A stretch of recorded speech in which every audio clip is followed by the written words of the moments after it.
Hey, I want to stay on Syria here. Those weekend precision airstrikes taking out 3 major chemical facilities. We have before and after pictures of those sites. We're showing them to you right now on the screen. Here to discuss Anthony Tata, retired Brigadier General, also co-author of the book Reaper, Ghostfire, a sniper novel. All right, General, first of all, the question now, of course, is what is the end game for Syria? I had Heather Nauert on earlier, and she sort of talked about it, but again, we don't get specifics from the administration.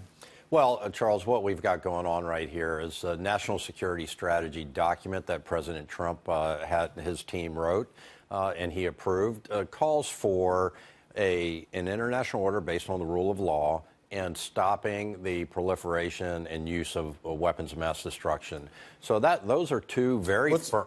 The weapons of mass destruction, not just chemical weapons. Chemical, biological, and nuclear. And so chemical falls into that category, and that's why the president has drawn this red line. He's living up to his national security document. By the way, Obama said the same thing, but he had a red line that meant nothing. Sure. And so eliminating these chemical weapons is the real end state. Now, Nikki Haley mentioned also staying in the region until ISIS is destroyed and Iran hegemony is checked. Now, that's the first time that we have kludged the two missions. There was this very separate and distinct mission of defeating ISIS, and then the very surgical strike to deliberately impact the ability of the chem weapons to be deployed. So those two missions are now together with the troops on the ground in Syria. The immediate aftermath of this, of course, is that Assad has struck back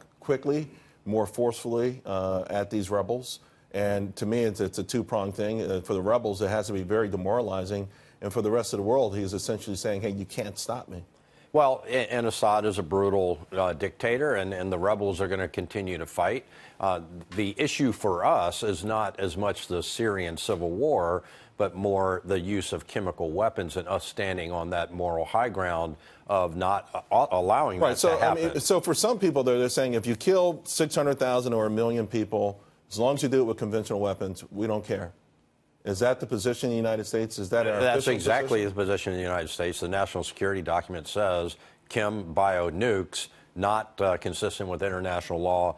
We will not allow this to happen. And of course, we would prefer that the Syrian civil war be over tomorrow or today because of the millions of migrants that have flooded Europe and created second-order impact issues there. So there's a lot going on in Syria.